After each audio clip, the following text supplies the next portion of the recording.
Vehicle loan ಬ್ಯಾಂಕಲ್ಲಿ clear ಆದಮೇಲೆ ನಾವು ಏನು ಮಾಡಬೇಕು ಅನ್ನೋ ಪ್ರಶ್ನೆ ಆಲ್ಮೋಸ್ಟ್ ಕೆಲವು ಜನ ಹತ್ರ ಇರ್ತದೆ. ಸೊ ನಾವು ವೆಹಿಕಲನ್ನು ಲೋನಲ್ಲಿ ನಾವು ತಗೊಳ್ತೇವೆ. ಸೊ ಆಗ ನಮ್ಮ ಲೋನ್ ಎಂಟ್ರಿಯನ್ನು ಬ್ಯಾಂಕ್ ಅವರು ಮಾಡ್ತಾರೆ. ಬಟ್ ಲೋನ್ ಕ್ಲಿಯರ್ ಆದಮೇಲೆ ಎಲ್ಲ ಬ್ಯಾಂಕ್ಗಳು ನಮಗೆ ಕ್ಲಿಯರ್ ಮಾಡಿ ಕೊಡೋದಿಲ್ಲ. ಲೋನ್ ಕ್ಲಿಯರ್ ಮಾಡಿ ವೆಹಿಕಲ್ ಲೋನು ಬ್ಯಾಂಕಲ್ಲಿ ಕ್ಲಿಯರ್ ಆದರೆ ಸೊ ಕೆಲಸ ಮುಗೀತು ಅಂದ್ಕೊಂಡ್ರೆ ಅದು ತಪ್ಪು. ಯಾಕಂದರೆ ಬ್ಯಾಂಕಲ್ಲಿ ಲೋನ್ ಕ್ಲಿಯರ್ ಆಯಿತು, ಬಟ್ ನಮ್ಮ ಲೋನ್ ಆರ್ ಟಿ ಒದಲ್ಲಿ ಎಂಟ್ರಿ ಹಾಗೆ ಇರ್ತದೆ. ಸೊ ಅಂದರೆ ಆರ್ ಟಿ ಒದಲ್ಲಿ ಲೋನ್ ಇನ್ನೂ ಕೂಡ ಎಂಟ್ರಿ ಇದೆ.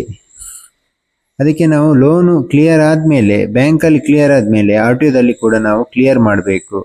ಕೆಲವೊಂದು ಬ್ಯಾಂಕ್ಗಳು ನಮಗೆ ಕ್ಲಿಯರೆನ್ಸ್ ಮಾಡಿಯೇ ಕೊಡ್ತದೆ. ಸೊ ಆಟೋಮೆಟಿಕ್ ನಮಗೆ ಪೋಸ್ಟಿಗೆ ಬರ್ತದೆ RC. ಸೊ ಇನ್ನು ಕೆಲವು ಬ್ಯಾಂಕ್ಗಳು ನಮಗೆ ಕೊಡುವುದಿಲ್ಲ.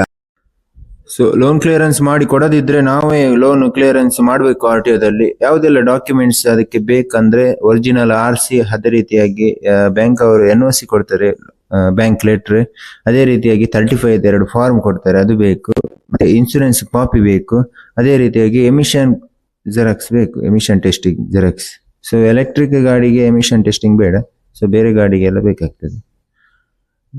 ಇದೆಲ್ಲ ಡಾಕ್ಯುಮೆಂಟ್ಸ್ ನಾವು ಆರ್ ಟಿ ಒಗೆ ಸಬ್ಮಿಟ್ ಮಾಡಿ ನೆಕ್ಸ್ಟ್ ನಮಗೆ ಪ್ರೊಸೆಸಿಂಗ್ ಇರ್ತದೆ. ಪ್ರೊಸೆಸ್ ಆದ್ಮೇಲೆ ಕಂಪ್ಲೀಟ್ ಆದ್ಮೇಲೆ ಸೊ ನಿಮಗೆ ಪೋಸ್ಟಲ್ಲಿಗೆ ಇನ್ನು ಒರಿಜಿನಲ್ RC ಬರ್ತದೆ. ನೀವು ಈಗ ಇರುವ RC ಅನ್ನು ನಾವು ಸಬ್ಮಿಟ್ ಮಾಡಬೇಕು, ನಮಗೆ ಹೊಸ RC ಪೋಸ್ಟ್ ಮುಖಾಂತರ ಬರ್ತದೆ.